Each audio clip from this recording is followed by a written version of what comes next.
Conmemorem el Día del Arbre en la Comunitat Valenciana, avui 31 de gener. En estos moments estan plantant-se des de l'empresa Actua, concessionària de les zones verdes del poble, arbres en tots els alcorques que al llarg d'aquest any han anat quedant-se buits. Repoblar i replantar és la nostra obligació.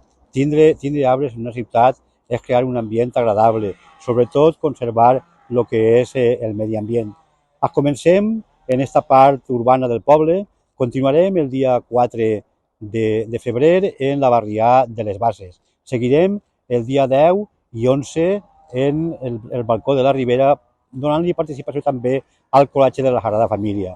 I acabarem en l'organització del Racó i així donarem per conclòs la celebració del Dia de l'Arbre en la Comunitat Valenciana i també la celebració del Dia de l'Arbre en el nostre poble.